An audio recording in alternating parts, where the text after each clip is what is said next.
Hello everyone. तो आज हम लोग बात करेंगे थर्मोडायनेमिक के पार्ट 3 में आगे के नेक्स्ट के न्यूमेरिकल्स। तो स्टार्ट करते हैं बेटा न्यूमेरिकल जो कि हमने लास्ट टाइम कर लिया था 8th तक। आज हम लोग स्टार्ट करते हैं 9th न्यूमेरिकल। तो बोर्ड एग्जाम नजदीक आ रहा है, आप लोगों को अच्छे से न्यूमेरिकल सॉल्व करना है। इस चैप्टर में से न्यूमेरिकल जो हमने लास्ट टाइम किए थे थर्मोडायनेमिक के फर्स्ट लॉ पे, उससे रिलेटेबल आ सकता है। और अभी ये 9th वाला जो है इसको स्टार मार्क करके रखना, ये भी इंपॉर्टेंट है, आ सकता है एग्जाम में। तो टॉपिक क्या दिया इसमें, एक कॉन्सेप्ट बोला है an ideal mono atomic gas. क्या बोला है? Mono atomic gas adiabatically compressed so that it's final temperature is twice its initial temperature. Means बेटा आपको क्या दिया है, एक मोनो एटॉमिक गैस और जो कि वो एडियाबेटिकली है, उसको कंप्रेस किए तो उसका its final temperature is twice to its initial temperature. मतलब आप बोल सकते हो इनिशियल को T1, फाइनल को T2। तो T2 क्या है? 2 टाइम्स ऑफ T1 है। ओके। बोला है what is the ratio of final pressure to the initial pressure. मतलब अपने को P2 और P1 की वैल्यू कैलकुलेट करना है। ओके। तो यहाँ पर आपने लिखते हैं सबसे पहले गिवन डेटा। क्वेश्चन समझ गए? सिंपल सा क्या बोला है, आइडियल गैस दिया है और कैसा गैस है? Mono atomic. ओके। और ये प्रोसेस कौन सा है? एडियाबेटिक। इतनी बात आई सबको समझ में? अब उसके बाद बोला कि जो फाइनल टेम्परेचर है T2 क्या है? Twice of the initial. और अपने को क्या चाहिए? P2 बाई P1 चाहिए। बोले तो final pressure divide by initial pressure. तो गिवन डेटा में लिखता हूं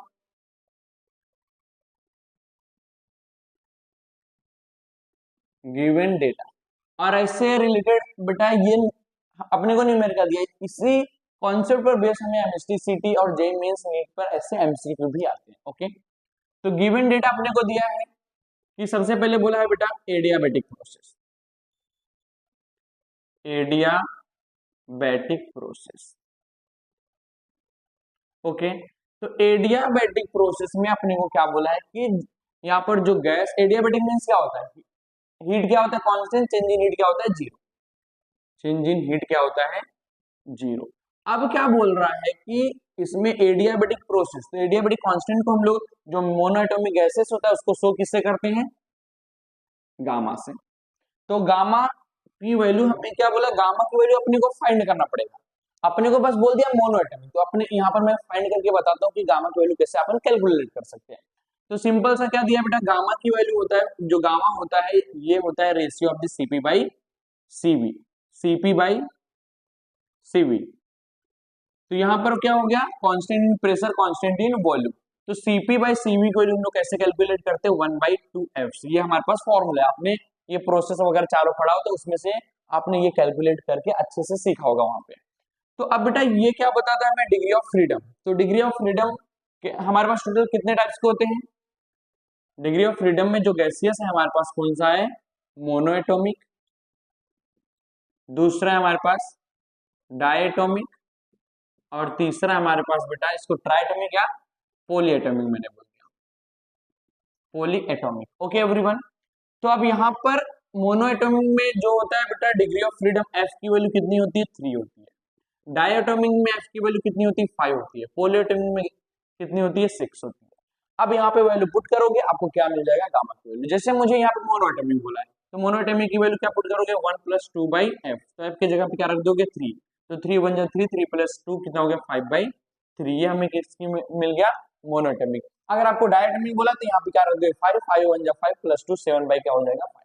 उसके बाद अगर आपको यहाँ पे बोला पॉलीएटॉमिक, अगर क्वेश्चंस में बोला होता पॉलीएटॉमिक गैसियस है तो यहाँ पर क्या रखते हैं? 6, 6 × 1 = 6 + 2 डिवाइड बाई कितना हो जाता है? 6। तो यहाँ पर 6 1 जा 6 + 2 8/6। ये क्या हो जाता है? 4/3। तो ऐसे आप क्या कर सकते हो? गामा की वैल्यू कैलकुलेट कर सकते हो सकता है क्वेश्चन में चेंज कर दे, बोल दे मोनोएटॉमिक की जगह पे डायएटॉमिक, या उसकी जगह पे बोल सकता है पॉलीएटॉमिक। ओके एवरीवन, चल स्टार्ट करते हैं अभी। तो यहाँ पर सिंपल से एडियाबैटिक प्रोसेस है, तो एडियाबैटिक प्रोसेस क्या हो गया? Change in heat is equal to zero. तो अपने को गिवन डेटा में मैं बात कर लेता हूँ गामा। तो गामा क्या है हमारे पास? मोनोएटॉमिक। मोनोएटॉमिक की वैल्यू कितना होता है? 5/3। दूसरा डेटा क्या दिया है? Final temperature is equal to 2 times of the initial temperature, ये अपने को बोला। अब उसके बाद अपने को बोला टू फाइंड करने को बोला है। तो टू फाइंड क्या करना है अपने को, P2 by P1, final pressure to the initial, उसका रेशियो बताना है। तो अपने को P2 बाई P1 का रेशियो अपने को कैलकुलेट करना है। ओके, अब यहाँ पर सॉल्यूशन, तो सॉल्यूशन लिखने से पहले हम लोग फॉर्मूला देख लेते हैं पी कि एडियाबेटिक का हमारे पास जो इक्वेशन था वो क्या होता है एक्चुअली, जो इनिशियली लास्ट का डेरिवेशन वाला ये इक्वेशन की बात नहीं कर रहा हूँ, जो इनिशियली हम लोग डिराइव करना स्टार्ट करते हैं। तो हमारे पास यहाँ पे क्या हो गया, फॉर्मूला जिसमें हम लोग गामा कांस्टेंट एज यूज करते हैं। जैसे आपने पढ़ा हुआ आइडियल गैस, आइडियल गैस क्या होता है, P इक्वल टू एनआरटी। तो एडियाबेटिक में क्या यूज होता है बेटा, therefore P1 V1 gamma is equal to क्या हो जाता है, P2 V2 गामा। ये ध्यान में रखना, ये क्या है हमारे पास गामा, आर मत बोलना इसको, गामा। इतनी बात है समझ में। अब यहाँ पर स्टार्ट करते हैं अपन सॉल्यूशन। अब इसमें थोड़ा स्टेप है, क्योंकि अपने को ये डायरेक्ट वैल्यू, अपने को क्या दिया है, गामा की वैल्यू दिया है, टेम्परेचर और प्रेशर का रिलेशन दिया, बट यहाँ पर हमारे पास क्या है, वॉल्यूम। तो वॉल्यूम को अपने को प्रेशर चाहिए, तो प्रेशर को कुछ नहीं करना है, अपने को वॉल्यूम को रिप्लेस करना है किसके टर्म में, टेम्परेचर के टर्म में। तो यहाँ पर अपने पास क्या आ गया, हाँ अब अपने पास क्या हो गया, एक हमारे पास इनिशियल है, एक फाइनल है। तो मैं यहाँ पे क्या लिख सकता हूँ, P1 V1 gamma is equal to P2 V2 gamma. इसको मैंने बोल दिया यहाँ पे इक्वेशन नंबर 1। तो अब आइडियल गैस का इक्वेशन क्या होता है, P is equal to NRT. तो आइडियल गैस एडियाबेटिकली है, तो यहाँ पर क्या बोल दिया मैंने, P1 V1 is equal to P2 sorry P1 V1 is equal to nRT1। यही होता है, P is equal to nRT, तो P1 V1 is equal to nRT1। तो अपने को किसको रिप्लेस करना है, V1 को। तो यहाँ पर क्या लिख सकता हूँ, therefore V1 is equal to nRT1 divide में यहाँ पर क्या हो गया, P1। ओके, तो ये इक्वेशन नंबर 2 हो गया हमारे पास। अब सेम मैं क्या लिख सकता हूँ, P2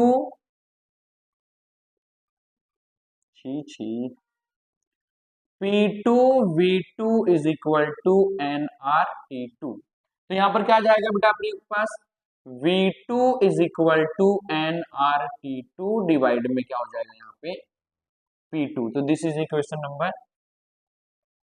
3। अब इक्वेशन 2 और इक्वेशन 3 को कहां पे सब्स्टिट्यूट कर दोगे, इक्वेशन 1 में। Now substituting equation 2 and 3 in equation 1। Equation 1 में अपने को सब्स्टिट्यूट करना है। तो इक्वेशन 1 हमारे पास क्या है बेटा, P1 V1 gamma is equal to P2 V2 gamma. Okay, तो अब यहाँ पर V1 की जगह पे मैं क्या रख सकता हूँ, ये वाला पार्ट। तो P1 यहाँ पर V1 की जगह पे क्या हो जाएगा, nRT1 डिवाइड में क्या हो जाएगा, P1 पावर में क्या है, gamma is equal to P2 as it is रहेगा बेटा। अपने को किसके टर्म में कन्वर्ट करना है, टेम्परेचर के टर्म में। P1 और P2 तो अपने को चाहिए, P2 बाई P1 का अपने को रेशियो चाहिए। तो यहाँ पर क्या हो गया, V2 की जगह पे क्या रखोगे, nRT2 upon P2, nRT2 upon P2, यहाँ पर क्या होगा इसका गामा। अब बेटा n और r क्या यहाँ पर कांस्टेंट, लेफ्ट हैंड साइड है और राइट हैंड साइड, तो क्या हो जाएगा, कॉमन लेके कैंसिल आउट हो जाएगा। तो मतलब यहाँ से बाहर निकाल देता है, यहाँ से बाहर निकाल के इसको कैंसिल कर देता हूँ।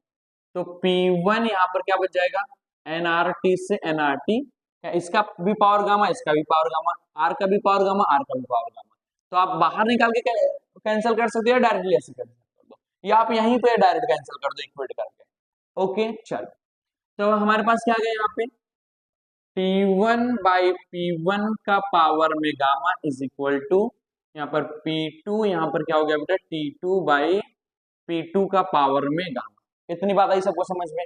ओके, अब मैं क्या करता हूँ, अपने को यहाँ पर P1 है तो P1 से P1 कैंसिल कर दो, नहीं इसका पावर क्या है, गामा। तो मैं इसको कैसे लिख सकता हूँ, P1 यहाँ पर पावर कुछ नहीं मतलब 1 इंटू ये क्या हो जाएगा, इनवर्स हो जाएगा इसका, तो ऊपर जाएगा तो P1 -1, ये ऊपर जाएगा तो -1 और -1 का मल्टीप्लाई, इसमें देखो मैं ऐसे सॉल्व कर देता हूँ इसका।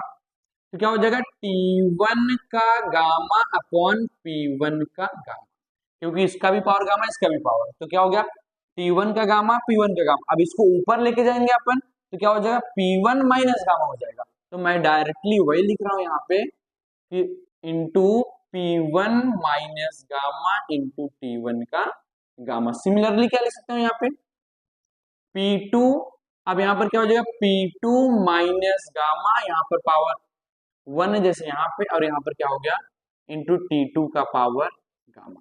इसको समझना, बस हमने किसके टर्म में लेके जाना है, P2 बाई P1 के टर्म में लाना है और T2 बाई T1 के। तो वैल्यू पुट कर देंगे T2 की वैल्यू और अपने को क्या मिल जाएगा P2 बाई P1। तो अब मैं क्या कर रहा हूँ बेटा, यहाँ पर देखो a का पावर m a का पावर n, तो क्या हो जाएगा a का पावर m प्लस n, तो यहाँ पर क्या हो जाएगा P1 1 plus minus minus gamma into T1 का गामा इज इक्वल टू, यहाँ पर क्या हो गया बेटा P2 1 minus gamma into T2 का गामा। इतनी बात आई सबको समझ में।